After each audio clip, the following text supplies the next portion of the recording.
I'd like to tell you about the strangest secret in the world. Some years ago, the late Nobel Prize-winning Dr. Albert Schweitzer was being interviewed in London, and a reporter asked him, "Doctor, what's wrong with men today?" And the great doctor was silent a moment, and then he said, "Men simply don't think." It's about this that I want to talk with you. We live today in a golden age. This is an era that man has looked forward to, dreamed of, and worked toward for thousands of years. But since it's here, we pretty well take it for granted. We in America are particularly fortunate to live in the richest land that ever existed on the face of the earth, a land of abundant opportunity for everyone. But do you know what happens? Well, let's take 100 men who start even at the age of 25. Do you have any idea what will happen to those men by the time they're 65? These 100 men who all start even at the age of 25 believe they're going to be successful. If you ask any one of these men if he wanted to be a success, he'd tell you he did. And you'd notice that he was eager toward life, that there was a certain sparkle to his eye, an erectness to his carriage, and life seemed like a pretty interesting adventure to him. But by the time they're 65, 1 will be rich. 4 will be financially independent. 5 will still be working. 54 will be broke. Now think a moment. Out of the 100, only 5 make the grade. Now why do so many fail? What has happened to the sparkle that was there when they were 25? What's become of the dreams, the hopes, the plans? And why is there such a large disparity between what these men intended to do and what they actually accomplished? When we say about 5% achieve success, we have to define success. And here's the best definition I've ever been able to find. Success is the progressive realization of a worthy ideal. If a man is working toward a predetermined goal and knows where he's going, that man is a success. If he's not doing that, he's a failure. Success is the progressive realization of a worthy ideal. Rollo May, the distinguished psychiatrist, wrote a wonderful book called Man's Search for Himself. And in this book he says, the opposite of courage in our society is not cowardice. It is conformity. And there you have the trouble today. It's conformity, people acting like everyone else without knowing why, without knowing where they're going. Now think of it. In America right now, there are over 18 million people 65 years of age and older. And most of them are broke. They're dependent on someone else for life's necessities. Now, we learn to read by the time we're 7. We learn to make a living by the time we're 25. Usually by that time, we're not only making a living, we're supporting a family. And yet by the time we're 65, we haven't learned how to become financially independent in the richest land that has ever been known. Why? We conform. And the trouble is that we're acting like the wrong percentage group, the 95 who don't succeed. Now, why do these people conform? Well, they really don't know. These people believe that their lives are shaped by circumstances, by things that happen to them, by exterior forces. They're outer-directed people.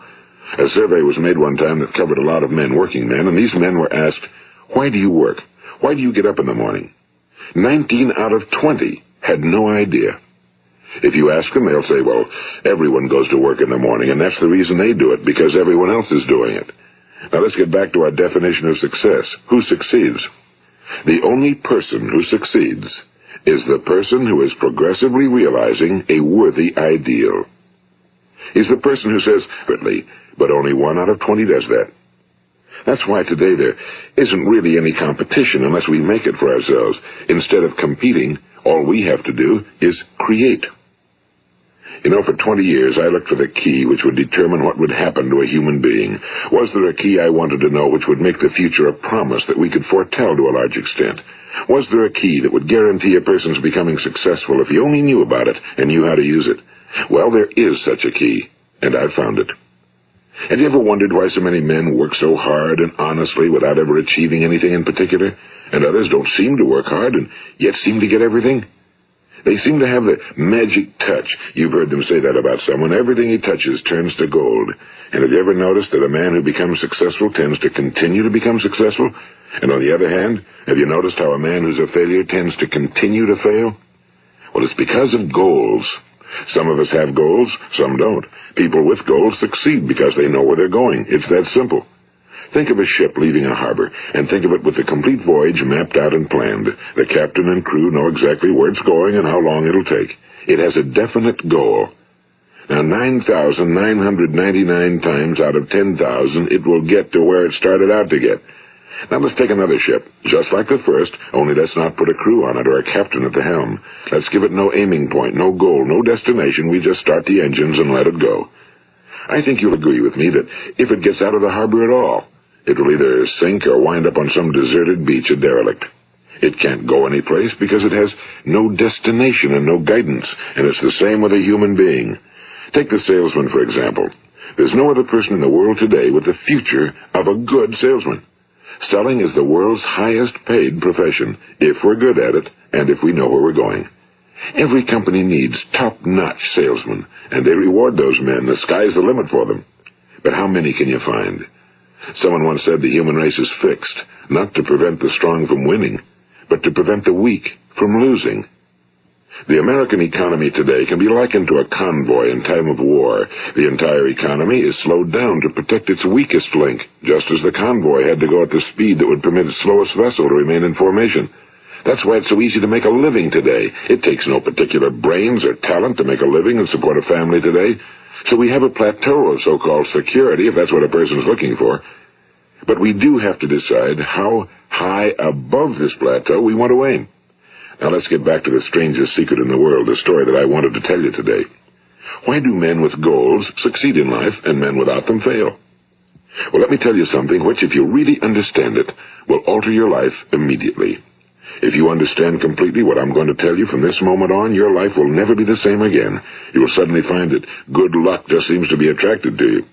The things you want just seem to fall in line, and from now on you won't have the problems, the worries, the gnawing lump of anxiety that perhaps you've experienced before. Doubt, fear, well, they'll be things of the past. Here's the key to success and the key to failure.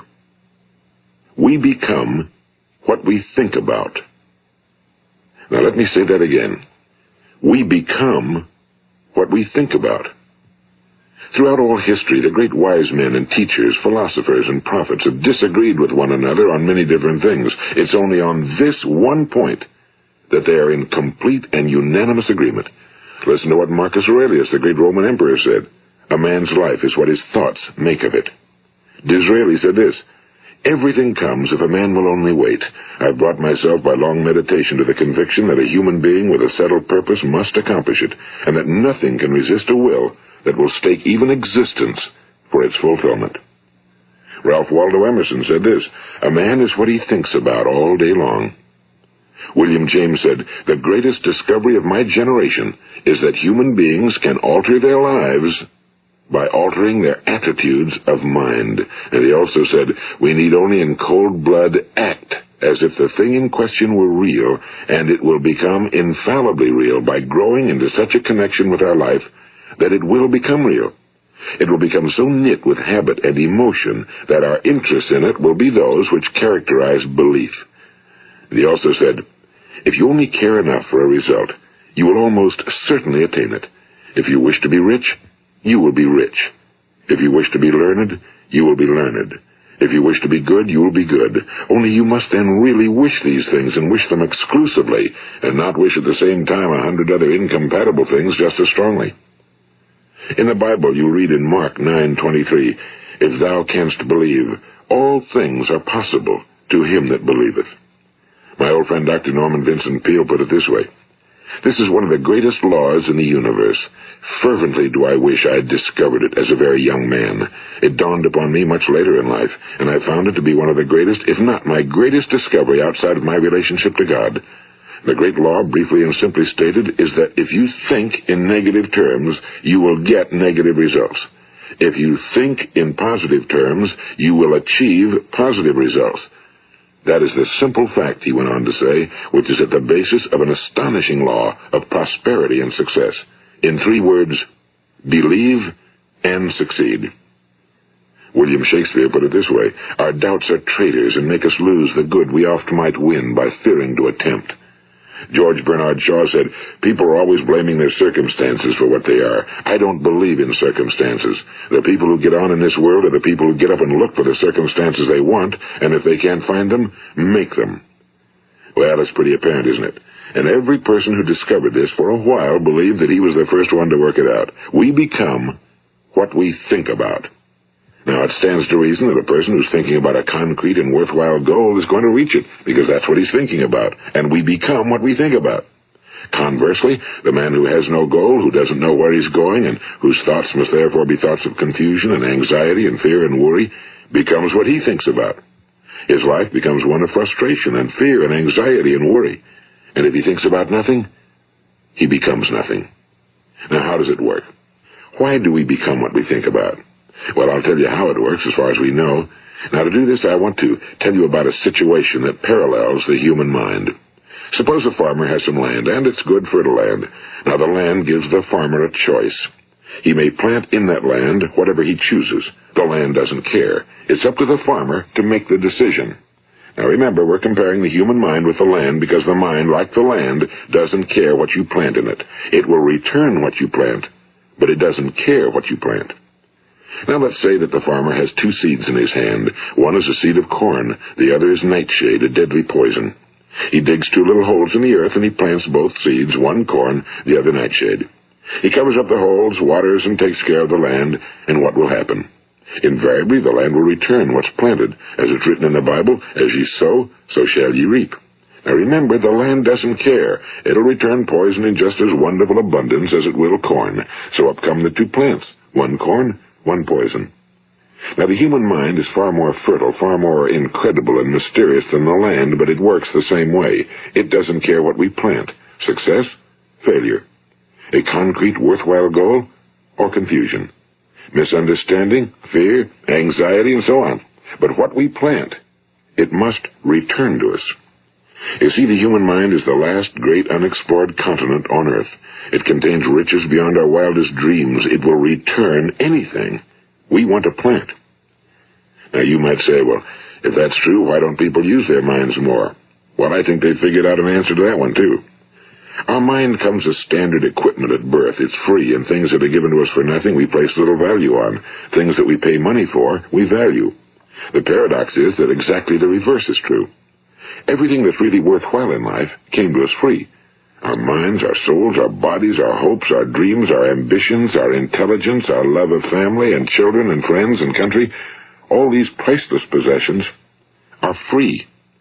But the things that cost us money are actually very cheap and can be replaced at any time. A good man can be completely wiped out and make another fortune. He can do that several times. Even if our home burns down, we can rebuild it. But the things we got for nothing, we can never replace. The human mind isn't used because we take it for granted. Familiarity breeds contempt. It can do any kind of job we assign to it, but generally speaking, we use it for little jobs instead of big, important ones. Universities have proved that most of us are operating on about 10% or less of our abilities. So decide now, what is it you want? Plant your goal in your mind. It's the most important decision you'll ever make in your entire life. What is it you want? Do you want to be an outstanding salesman? A better worker at your particular job? Do you want to go places in your company? In your community? Do you want to get rich? All you've got to do is plant that seed in your mind, care for it, work steadily toward your goal, and it will become a reality. It not only will, there's no way that it cannot. You see, that's a law, like the laws of Sir Isaac Newton, the laws of gravity. If you get on top of a building and jump off, you'll always go down. You'll never go up, and it's the same with all the other laws of nature. They always work. They're inflexible. Think about your goal in a relaxed, positive way. Picture yourself in your mind's eye as having already achieved this goal. See yourself doing the things you will be doing when you've reached your goal. Ours has been called the Phenobarbital Age, the age of ulcers and nervous breakdowns and tranquilizers. At a time when medical research has raised us to a new plateau of good health and longevity, far too many of us worry ourselves into an early grave trying to cope with things in our own little personal ways without learning a few great laws that will take care of everything for us. These things we bring on ourselves through our habitual way of thinking. Every one of us is the sum total of his own thoughts. He is where he is because that's exactly where he really wants to be, whether he'll admit that or not. Each of us must live off the fruit of his thoughts in the future, because what you think today and tomorrow, next month and next year, will mold your life and determine your future. You're guided by your mind. I remember one time I was driving through eastern Arizona, and I saw one of those giant earth-moving machines roaring along the road at about 35 miles an hour with what looked like 30 tons of dirt in it. A tremendous, incredible machine, and there was a little man perched way up on top with the wheel in his hands guiding it. And as I drove along, I was struck by the similarity of that machine to the human mind. Just suppose you're sitting at the controls of such a vast source of energy. Are you going to sit back and fold your arms and let it run itself into a ditch? Or are you going to keep both hands firmly on the wheel and control and direct this power to a specific, worthwhile purpose? It's up to you. You're in the driver's seat. You see, the very law that gives us success is a two-edged sword. We must control our thinking. The same rule that can lead a man to a life of success, wealth, happiness, and all the things he ever dreamed of for himself and his family. That very same law can lead him into the gutter. It's all in how he uses it, for good or for bad. This is the strangest secret in the world. Now, why do I say it's strange, and why do I call it a secret? Actually, it isn't a secret at all. It was first promulgated by some of the earliest wise men, and it appears again and again throughout the Bible, but very few people have learned it, understand it. That's why it's strange, and why, for some equally strange reason, it virtually remains a secret.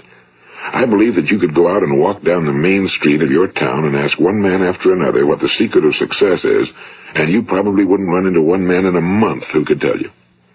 Now, this information is enormously valuable to us if we really understand it and apply it. It's valuable to us not only for our own lives, but the lives of those around us, our families, employees, associates, and friends. Life should be an exciting adventure. It should never be a bore.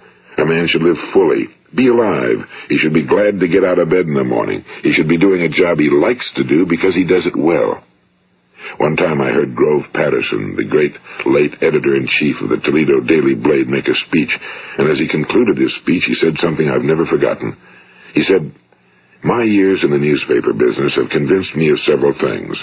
Among them, that people are basically good, and that we came from someplace, and we're going someplace. So we should make our time here an exciting adventure.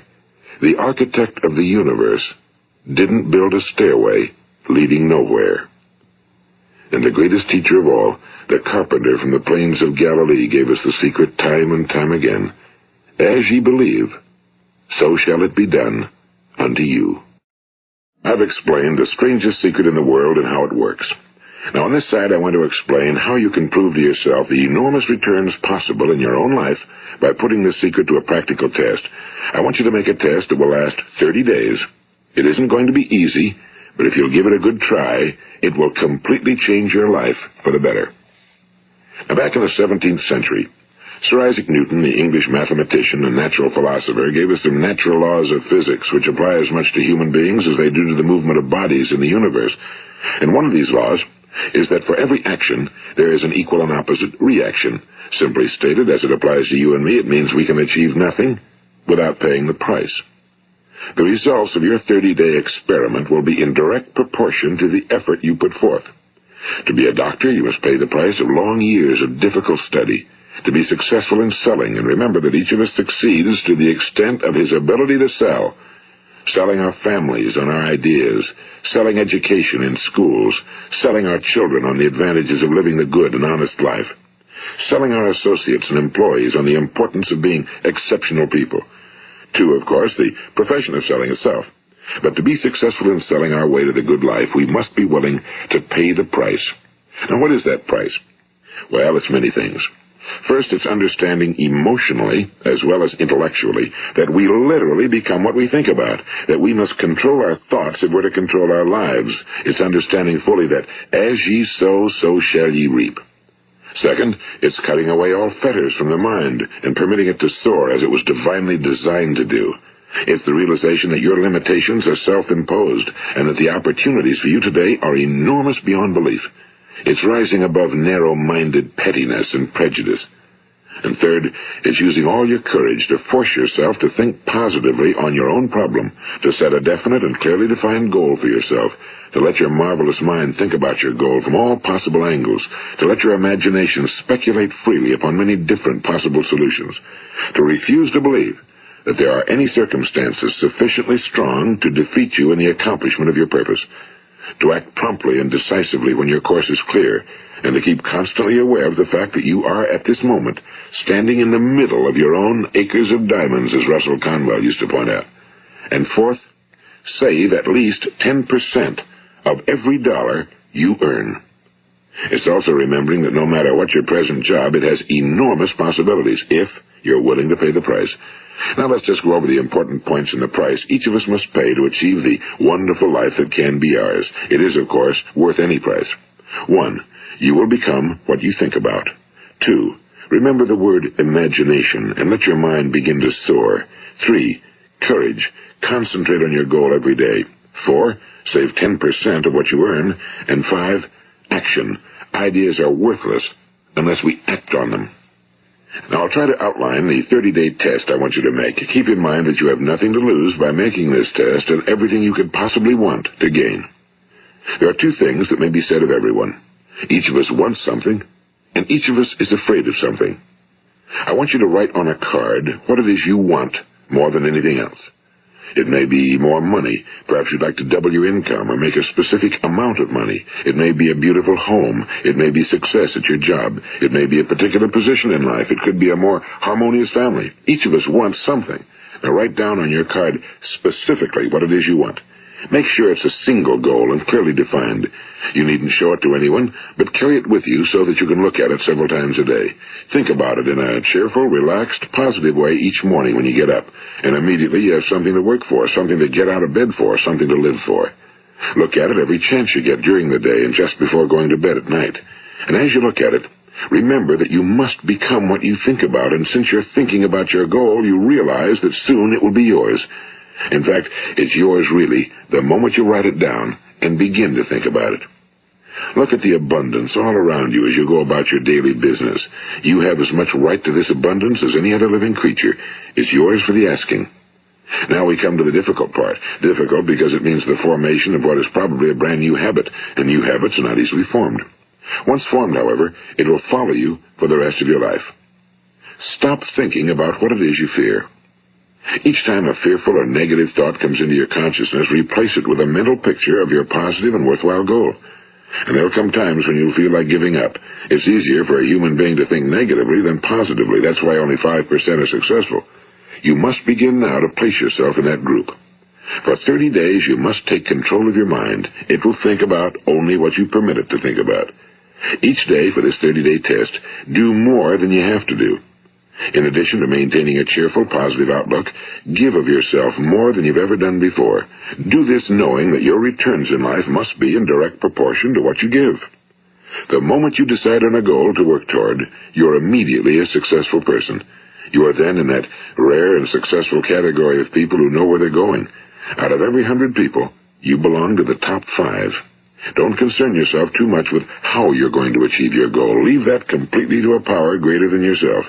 All you have to do is know where you're going. The answers will come to you of their own accord and at the right time.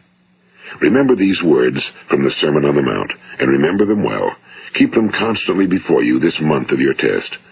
Ask, and it shall be given you. Seek, and ye shall find. Knock, and it shall be opened unto you. For every one that asketh receiveth, and he that seeketh findeth, and to him that knocketh it shall be opened. It's as marvelous and as simple as that. In fact, it's so simple that in our seemingly complicated world, it's difficult for an adult to understand that all he needs is a purpose and faith. For 30 days, do your very best. If you're a salesman, go at it as you've never done before, not in a hectic fashion, but with the calm, cheerful assurance that time well spent will give you the abundance in return you deserve and want. If you're a homemaker, devote your 30-day test to completely giving of yourself without thinking about receiving anything in return, and you'll be amazed at the difference it makes in your life. No matter what your job, do it as you've never done it before for 30 days. And if you've kept your goal before you every day, you'll wonder and marvel at this new life you've found. Dorothea Brand, the outstanding editor and writer, discovered it for herself and tells about it in her fine book, Wake Up and Live. Her entire philosophy is reduced to the words, act as though it were impossible to fail. She made her own test with sincerity and faith, and her entire life was changed to one of overwhelming success. Now, you make your test for 30 full days. Don't start your test until you've made up your mind to stick with it. You see, by being persistent, you're demonstrating faith. Persistence is simply another word for faith. If you didn't have faith, you'd never persist. If you should fail during your first 30 days, by that I mean suddenly find yourself overwhelmed by negative thoughts, you've got to start over again from that point and go 30 more days.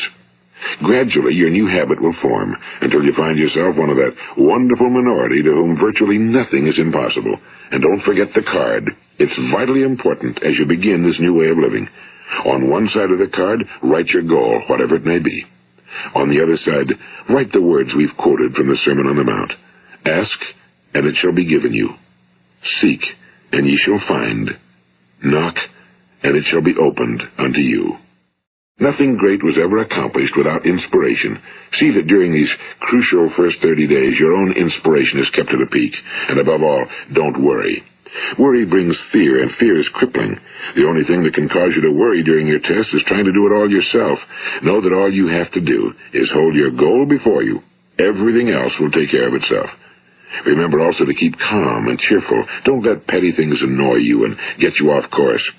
Now, since making this test is difficult, some will say, why should I bother? Well, look at the alternative. No one wants to be a failure. No one really wants to be a mediocre individual. No one wants a life constantly filled with worry and fear and frustration. Therefore, remember that you must reap that which you sow. If you sow negative thoughts, your life will be filled with negative things. If you sow positive thoughts, your life will be cheerful, successful, and positive. Now, gradually, you will have a tendency to forget what you've heard on this recording. Play it often. Keep reminding yourself of what you must do to form this new habit. Gather your whole family around at regular intervals and listen to what's been said here. You know, most men will tell you that they want to make money without understanding the law. The only people who make money work in a mint. The rest of us must earn money. This is what causes those who keep looking for something for nothing or a free ride to fail in life. The only way to earn money is by providing people with services or products which are needed and useful.